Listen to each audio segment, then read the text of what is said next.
Muy bien, hermanos, ¿qué les parece si vemos Lucas? Vamos a seguir, Lucas 8. Y ahora viene la parte de la tempestad. Hubo una tempestad.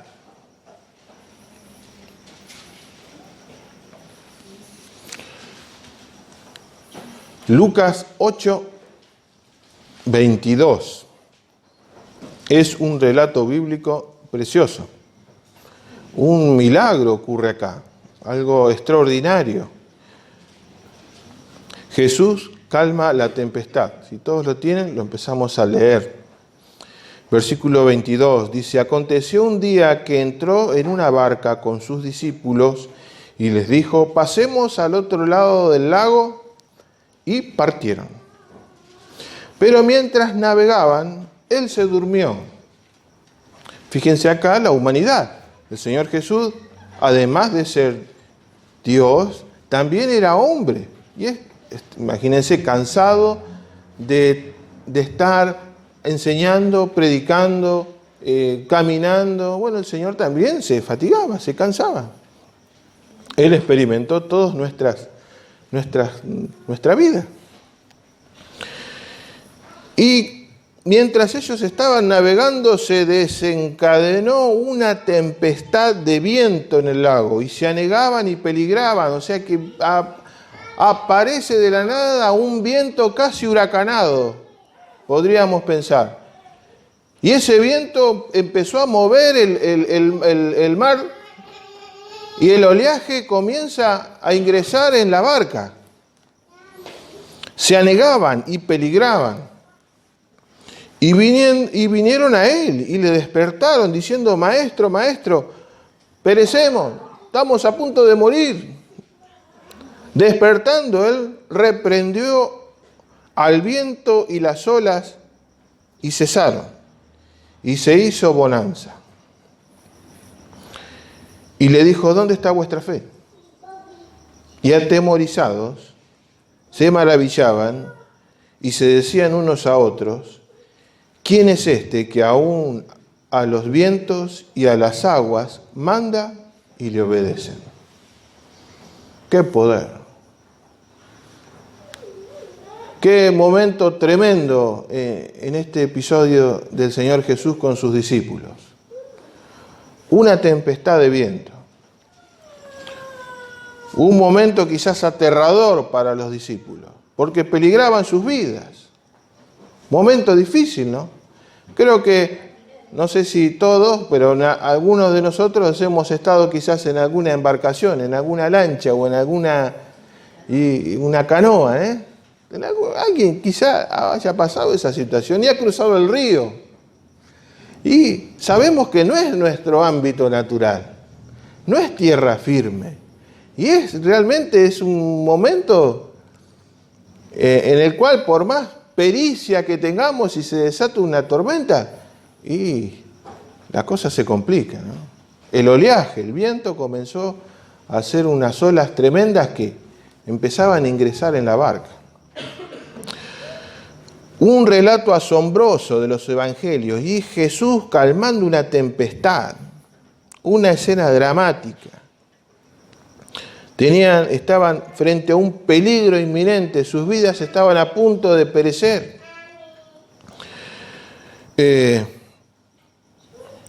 Si bien sabemos que ese momento era difícil, pero con el solo hecho de pensar de que está Jesús en la barca, da tranquilidad, ¿no? Así es Dios también. El hecho de pensar de que pueda tener un momento difícil, pero sé que está Cristo en la barca, me da tranquilidad. O sea, que sé a quién recurrir, tengo a quién ir, puedo a quién pedirle socorro.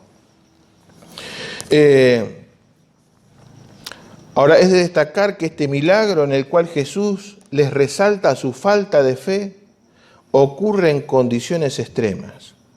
Ocurre en medio del lago, no en tierra firme, o sea que el peligro era mayor.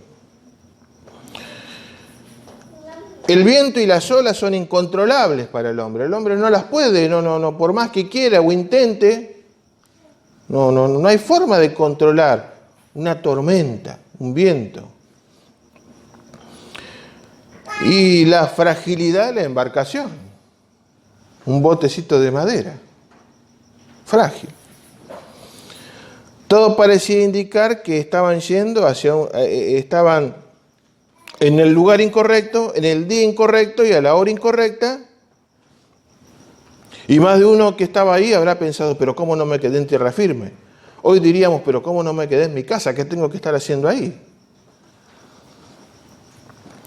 Todo se resume en que era la voluntad de Dios y así Él lo quiso por alguna razón. ¿Ocurrió esto? Por alguna razón. Dios en su soberana voluntad lo quiso así.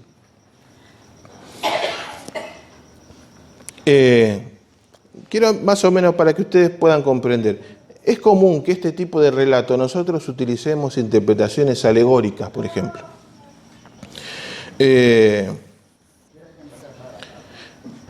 Cuando hablamos de una interpretación alegórica es dar un significado a cada acontecimiento. Ahora, este tipo de interpretaciones pueden ser peligrosas si abusamos de ellas. Yo le voy a dar un ejemplo. Usted tiene la pesca milagrosa. Y uno dice, bueno, ¿qué cantidad de peces que sacan? Entonces, cantidad de peces igual a cantidad de bendiciones.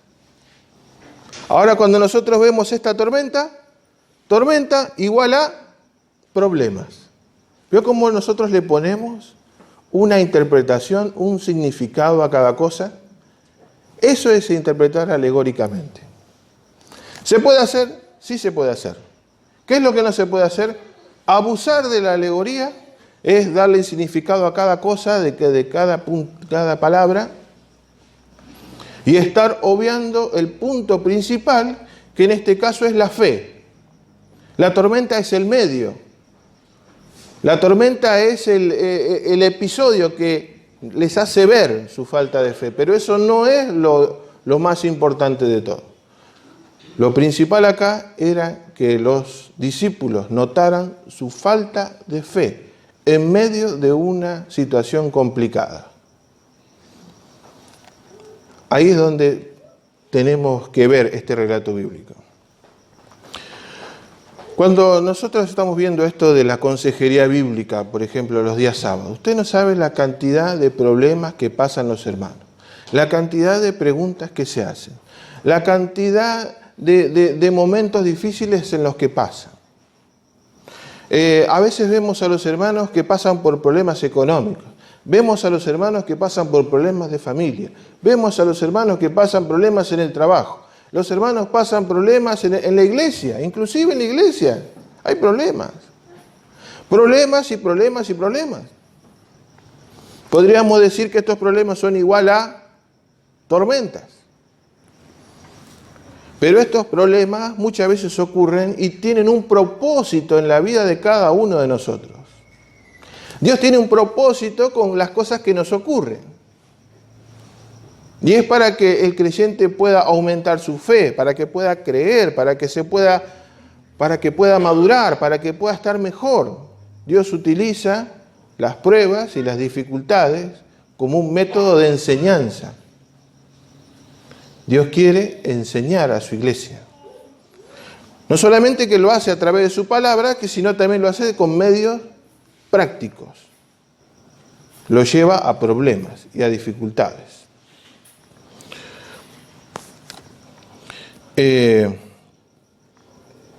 Yo quisiera ver un episodio similar, pero en el Antiguo Testamento. Yo quisiera si usted me puede acompañar en el libro de Jonás.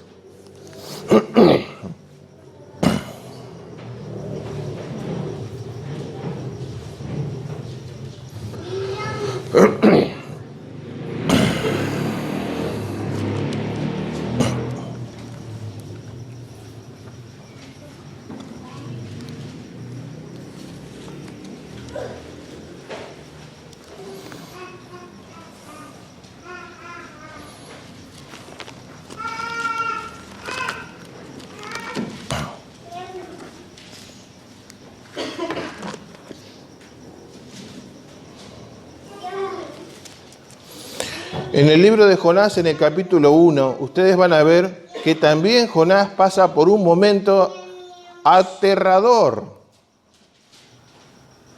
Se desencadena una tempestad. Ustedes, si recuerdan la historia, Jonás tenía que ir para Nínive. Dios lo había llamado y le dice: mirá, Jonás, tenés que ir hacia Nínive, tenés que ir a predicar ahí. Pero Jonás no quería ir hacia Nínive, no, estaba en contra de la voluntad de Dios. Dios le dijo: mirá, Jonás, tenés que ir para allá.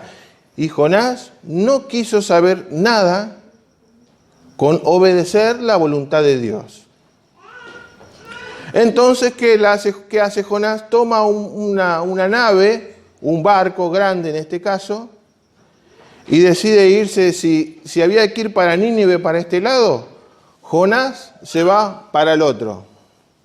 Totalmente el lado más opuesto a Nínive se fue Jonás. No quería saber absolutamente nada con seguir la voluntad de Dios. No quería saber nada. Ahora Jonás se sube a la barca, al barco, a esta nave,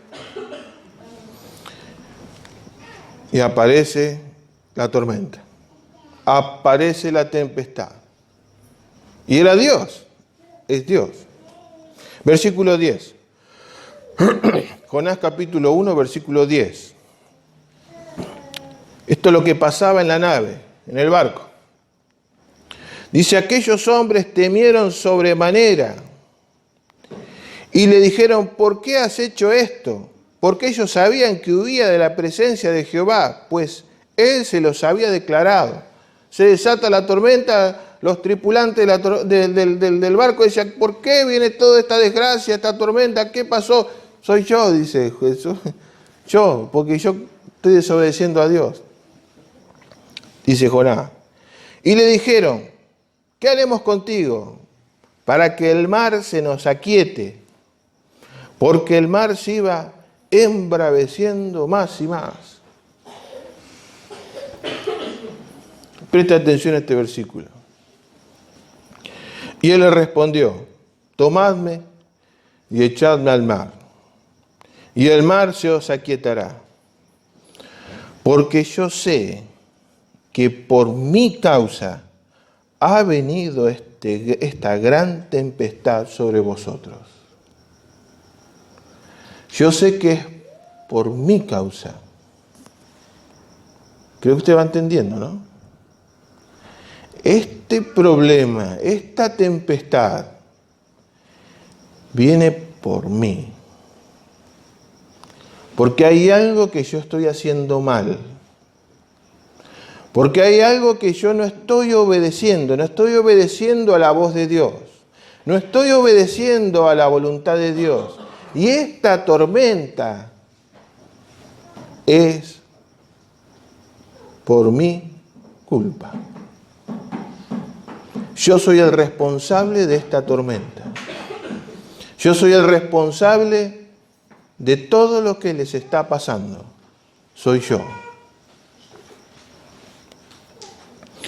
Jonás, consciente de ir en contra de la voluntad de Dios. Querido hermano, hay problemas, dificultades que son por seguir a Cristo, y ya lo vamos a ver. Pero hay otros problemas y dificultades que son por causa pura y exclusivamente nuestras. Que no tenemos a quién echarle la culpa. Que no tenemos que echarle la culpa ni al viento, ni a las olas, ni tampoco le echamos ni siquiera a Dios. Soy yo el problema. Hermano, yo sé que es muy difícil, pero tenemos que hacer o tener el ejercicio de tener una mirada introspectiva en nosotros. Mirarnos. Cuando algo está ocurriendo que no estoy en el medio de un problema, de una dificultad, ¿qué me dice la conciencia? Porque si ella no me acusa, si no me dice, no, a veces nosotros pensamos que estamos haciendo bien las cosas. Y el pecado nos engaña, el pecado eso es un excelente engañador y nos engaña y nos dice que sí vas por buen camino, estás haciendo las cosas bien, pero ¿es la voluntad de Dios? ¿Es la palabra de Dios lo que me está guiando? Y hermanos, a veces nos metemos en problemas generados por nuestra gran desobediencia. Nos metemos en problemas y se desatan un montón de tempestades, podríamos decir de esta forma, por nuestra responsabilidad, porque algo estamos dejando de hacer. Muchos problemas se terminarían o no los tendríamos con solo obedecer a Jesucristo, con solo obedecer su palabra.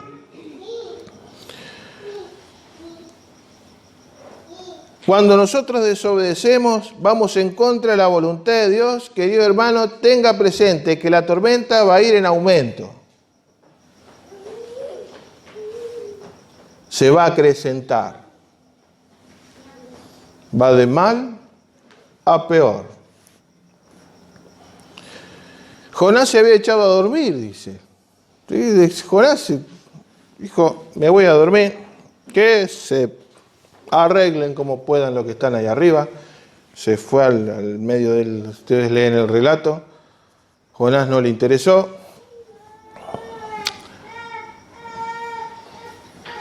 No tenía ni siquiera el más mínimo deseo o el intento de que eso se resuelva.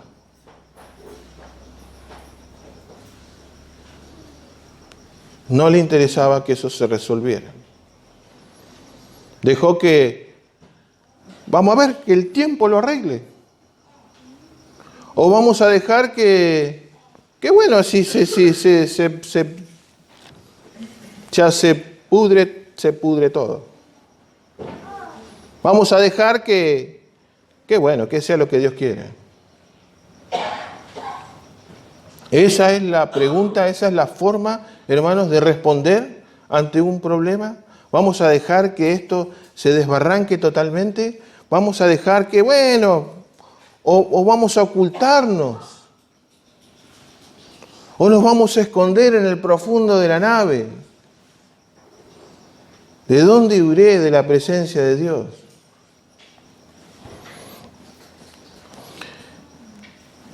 Él sabía cuál era el problema. Jonás sabía cuál era el problema. Y el problema era él. Y querido hermano, la mayoría de las veces nosotros sabemos cuál es el problema. Cuando nosotros estamos en un momento difícil, en una dificultad, querido hermano, con la mano en el corazón, nosotros sabemos cuál es el problema. Yo sé que el problema es mi desobediencia. Yo sé que el problema es mi rebeldía. Yo sé que el problema es que no me interesa la Biblia. Yo sé que mi problema es que no me interesa orar. Yo sé que mi problema es que no me interesa congregarme. Yo sé, son muchas cosas de las cuales nosotros sabemos que están mal, pero no hacemos nada para cambiar. No hacemos nada para cambiar. Pero él también sabía cuál era la solución. Tírenme al mar. Dejen que Dios obre. Porque si no voy en una nave, voy a ir en una ballena. Como sea, la voluntad de Dios se cumple. Pero querido hermano, usted sabe cuál es la solución. Y la solución es arrepentimiento. Es darse cuenta que esto está mal, que esto así no puede ir y que debo enfrentar el problema. Querido hermano, los problemas se resuelven enfrentándolos. Los problemas no se resuelven huyendo o dejando que algo mágico lo resuelva. Los problemas se enfrentan. Y Dios nos ha dado un espíritu de valentía, no de cobardía. El hermano enfrenta el problema. Y quiero animarlo porque todos los problemas tienen solución. Y tienen solución en Cristo, tienen solución en su palabra. Fuera de Jesucristo no hay solución. Si yo tomo mi camino, voy en contra de Dios, voy a tener problemas. A la larga o a la corta voy a tener problemas. Pero si voy de acuerdo a la voluntad de Dios, querido hermano, no significa que no va a haber problemas, porque ahora vamos a ver la parte en la que los discípulos pasan problemas por seguir a Cristo, que es totalmente diferente. Quiero, hermano, que podamos comprender que hay un montón de problemas que son por pura y exclusiva responsabilidad nuestra. Que no es que el otro, a veces somos por ahí, echar la responsabilidad a otras personas, y yo tengo que, hermanos, a veces ver qué estoy haciendo mal en mi vida. Dios me pide eso. Dios me pide eso. Y esto lo venimos viendo en esto de la consejería bíblica, y vemos los problemas y las dificultades. Y el problema está en el corazón del hombre. El problema está en su corazón, en su rebeldía, en su orgullo, en su falta de no querer obedecer. Ahí está el problema. Pero ahora vamos al relato de Lucas. Y ahora vamos a ver el momento en que sus discípulos se encuentran ante un problema y en el cual peligraba inclusive su vida.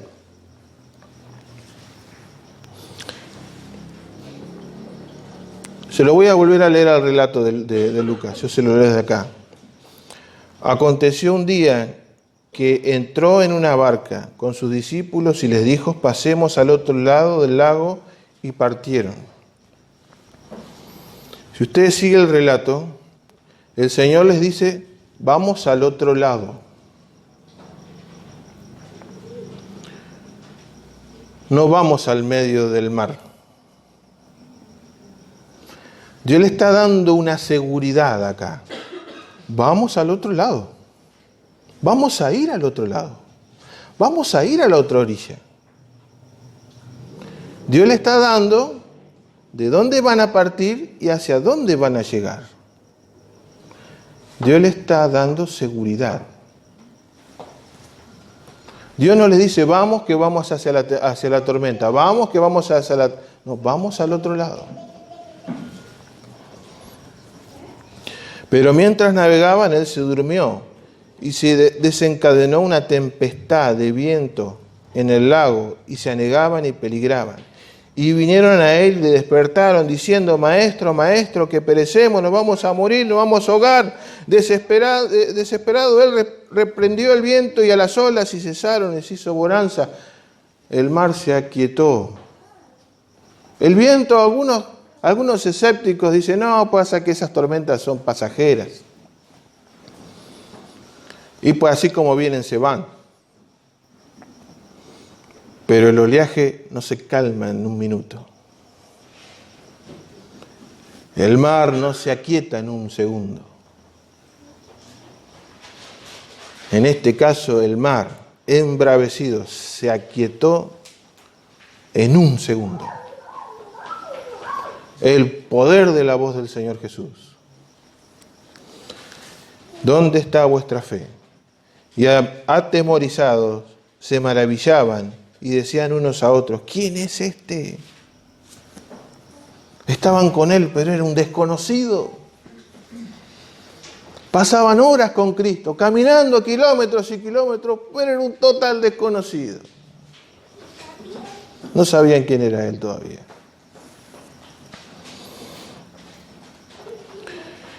La misma situación, pero dentro de la obediencia a la voluntad de Dios. Querido hermano, el creyente, cuando decide seguir a Cristo, también va a pasar por dificultades. Si alguien le dijo que no va a tener problemas, le han mentido. Si usted piensa que seguir a Cristo es fácil, no es así. Si usted piensa que seguir a Cristo es algo de... No. Seguir a Cristo es sumamente complicado. Es difícil.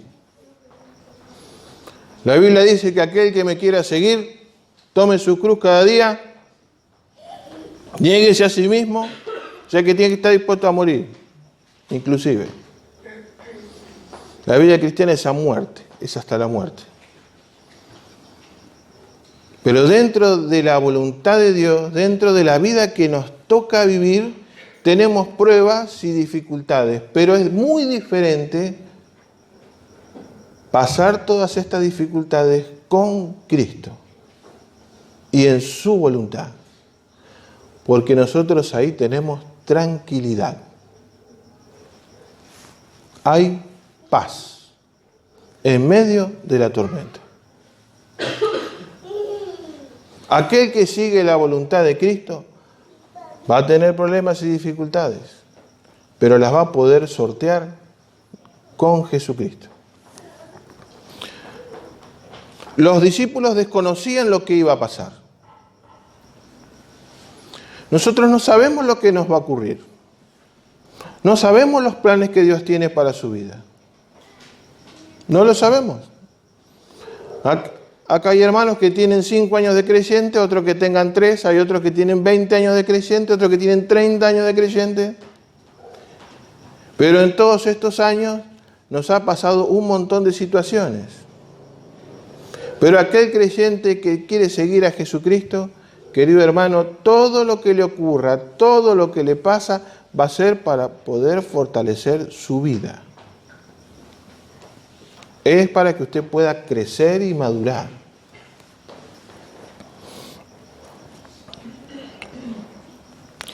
Como les decía, el Señor Jesús siempre nos da garantías de que vamos a ir a un buen puerto. Él les dijo, vamos al otro lado.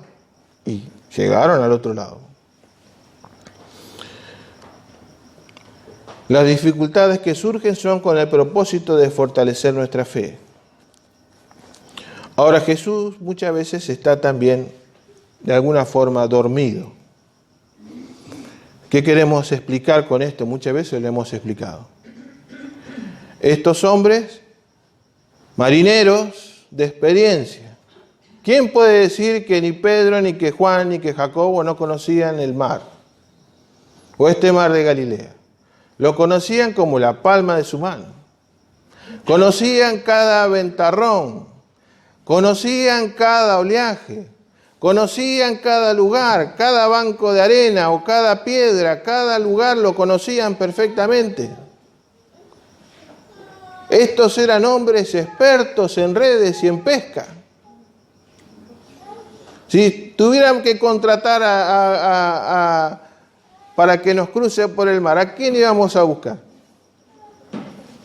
Pescador que conozca. ¿Quién va a la isla si no conoce? Se pierde fácilmente. Necesita un vaquiano, alguien que conozca, alguien que sepa. Estos discípulos eran muy conocedores del lugar, pero todo su conocimiento y toda su sabiduría no les alcanzó, ni toda su pericia les sirvió para poder salir de esa situación. Tuvieron que despertar al Maestro. Despierte a Cristo. Quizás Él está esperando que usted vaya y lo busque a Él. Todos hubiésemos pensado que era mejor que un pescador nos resuelva el problema, pero no, se lo resolvió un carpintero. Uno que no tenía absolutamente nada que ver el oficio de pescador, pero era Dios. Pero era Dios. Hermanos, usted está tratando de resolver el problema con su propia fuerza y con su inteligencia y con su capacidad. Tarde o temprano se va a dar cuenta que no puede, que no va a poder. Quizás le haga algún parche. Quizás enderece un poco el timón. Quizás remiende las redes. Pero sin Cristo no se puede. Sin Él no se puede. Y algo que debemos entender, que Jesús nunca se fue de la barca. ¿Cuántos creyentes se sienten solos? Que no puedo resolver este problema. No puedo salir de esta dificultad. No puedo salir adelante. Cuando Jesucristo nunca nos abandona. Y eso es por la falta de fe. Y es por la falta de fe. Querido hermano, lo que le puede pasar o que lo que le puede estar ocurriendo es para que despierte su fe. Y su fe va a estar basada en hechos concretos de la palabra de Dios. No va a estar basado en una idea. No. La fe se basa en hechos concretos de la palabra de Dios. Mientras más nosotros absorbemos la palabra de Dios, más fe tendremos. Pero es necesaria que esta fe se ponga en práctica. Querido hermano, la fe de la boca para afuera, decir que yo tengo fe, como la canción, pero en el primer problema que tengo, salgo disparando o me voy y ¿Dónde está su fe? Y hermanos, somos expertos en dar consejos de fe. Somos expertos en decir, sí, porque vos tenés que hacer esto, pero cuando nos pasa a nosotros, ahí se pone bravo, ¿no? Hermanos, nos falta práctica y dar gracias por los problemas, porque eso nos ayuda, hermanos. Nos fortalecen la fe, nos robustece. Tiene que preocuparse cuando no le pasa nada. Ahí se tiene que preocupar. Despierte al Maestro. Vaya en la oración. Y quizás tenga que ser de manera desesperada como lo hicieron los discípulos. Señor, despertate porque nos morimos y quizás tengas que llegar hasta ese punto, hasta ese borde del Señor. Por favor, necesito que despiertes, que me ayudes. Y es que lo necesito. Y el Señor Jesús nunca los dejó, nunca los abandonó, los socorrió.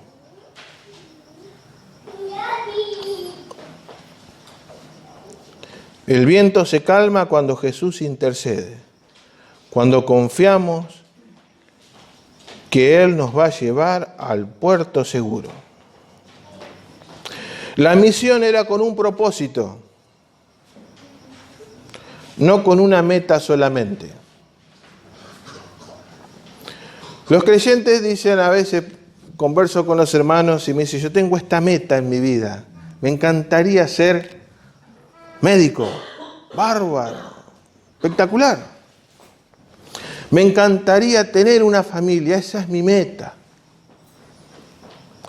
Me encantaría tener un ministerio en la iglesia y esa es mi meta y hacia eso voy y está bárbaro. Pero ¿cuál es el propósito? Y cuando decimos cuál es el propósito es, ¿para qué quieres ser un médico? ¿Para qué quieres tener un ministerio? ¿Para qué quieres tener una familia? ¿Cuál es el propósito? El creyente tiene metas, pero no tiene propósito. Su meta era llegar hacia la otra orilla.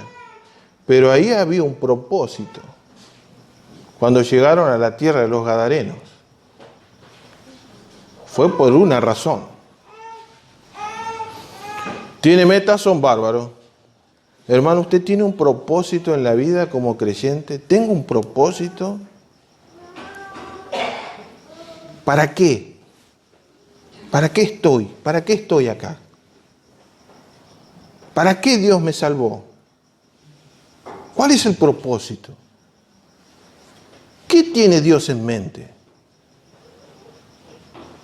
Quizás seamos como el profeta, heme aquí, Señor, aquí estoy. Úsame a mí.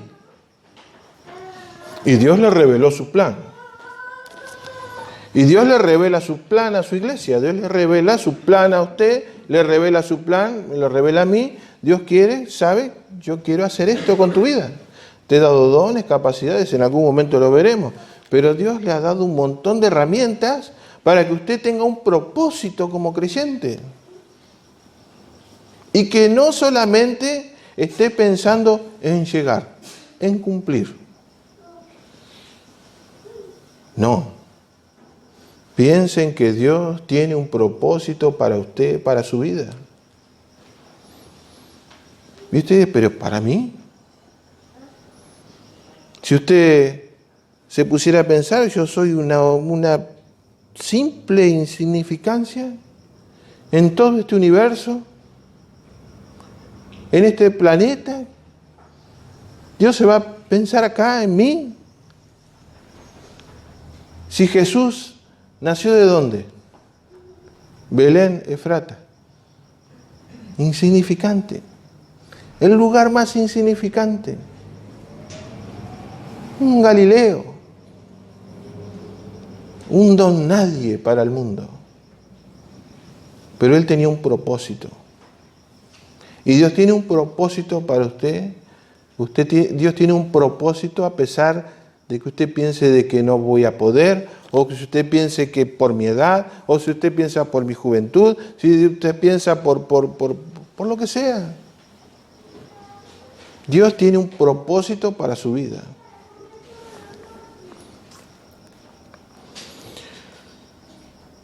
En este caso el propósito son las almas de los hombres, y era un solo gadareno. O sea que, inclusive hasta puedo perder mi vida por uno solo.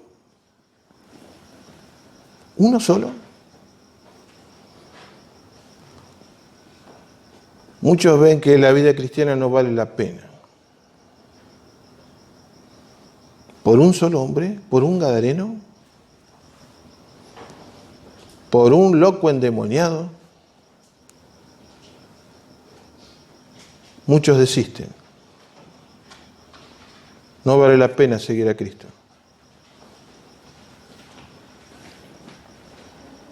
Pero ellos siguieron. Esta situación los fortaleció para enfrentar el más oscuro poder de las tinieblas. Llegaron y se enfrentaron con la misma presencia de Satanás.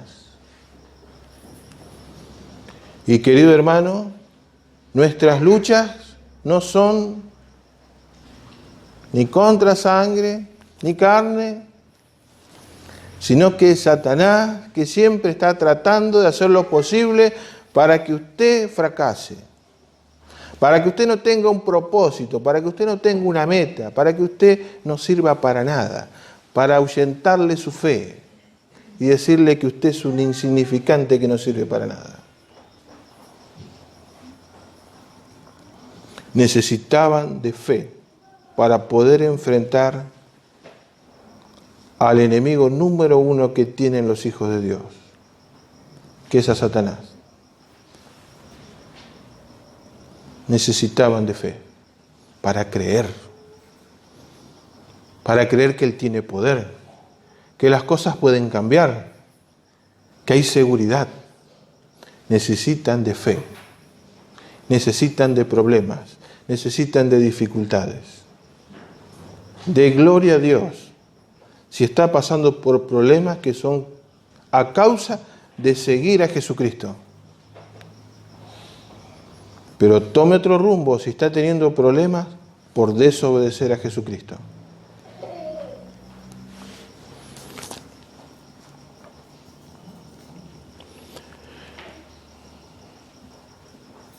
Yo quisiera, hermano, terminar con un relato de la palabra de Dios. Porque estos hombres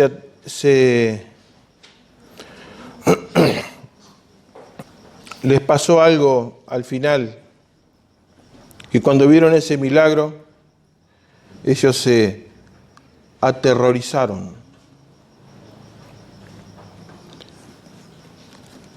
A ver si me siguen en Lucas 5.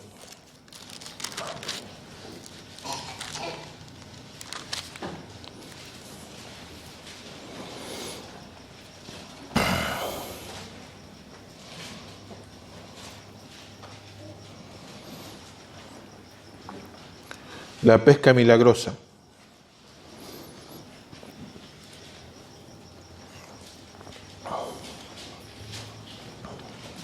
Vamos a leer del versículo 4. Dice que cuando terminó de hablar, dijo a Simón: boga mar adentro y echad vuestras redes para pescar. Respondiendo Simón le dijo: Maestro, toda la noche hemos estado trabajando y nada hemos pescado. Mas en tu palabra, porque vos me lo pedís, voy a echar la red. Y habiéndolo hecho, encerraron gran cantidad de peces y su red se rompía. Entonces hicieron señas a los compañeros que estaban en la otra barca para que viniesen a ayudarles, y vinieron y se llenaron ambas barcas de tal manera que se hundían. No se hundían por el viento, se hundían por la pesca. Viendo esto, Simón Pedro cayó de rodillas ante Jesús, diciendo: apártate de mí, Señor, porque soy un hombre pecador. Porque por la pesca que habían hecho, el temor se había apoderado de él y de todos los que estaban con él. Cuando vieron eso, cuando vieron el poder de Jesús, se llenaron de temor. La palabra acá griega es phobos. Es la misma que utilizan en Lucas 8, que cuando vieron cómo el Señor calmó la tempestad, se aterrorizaron. Le terminaron teniendo más miedo a Jesús que a la tormenta.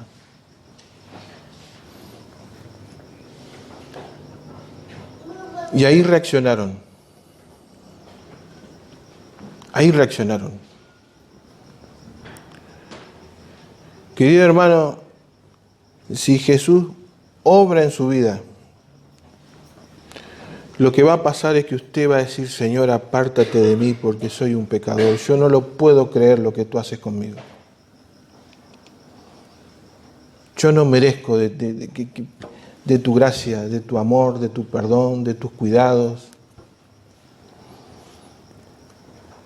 Cuando ustedes confían en Jesucristo, cuando confiamos en Él, cuando vemos su gloria, hermanos, les puedo asegurar que saldrán aterrados. No podrán comprender cómo es posible que Dios pueda hacer algo así. Que comiencen a conocerle a Él. Quizás lo hagan como Moisés, cuando se acercó y se cubrió la... No, Señor, que voy a morir si te veo. Cuando comenzamos a conocer quién es Él, los creyentes se arman de un terror reverente y dicen: Señor, no voy a volver a dudar más de vos. No voy a desconfiar más de tu poder. Me voy a aferrar más a ti, porque sé de lo que sos capaz de hacer. Estos hombres, cuando vieron el poder de Jesús, cuando vieron su gloria, cuando vieron lo que el mar y el viento le obedecían, cuando vieron esto que los impactó de tal manera, hermanos, era como querían salir corriendo. Hermanos, nos encantaría conocer a este Jesucristo, que para muchos es un total desconocido, aún en las iglesias. Pero Él tiene poder, un poder tal que caeríamos aterrados a sus pies. Querido hermano, yo quiero animarlo, porque ese Dios que es capaz de calmar el viento y las olas es el que está a su lado. Es el que puede hacer el milagro, es el que puede hacer lo imposible, es lo que puede hacer que las cosas cambien. Es Jesucristo. Es Jesucristo. ¿Vamos a orar, hermanos?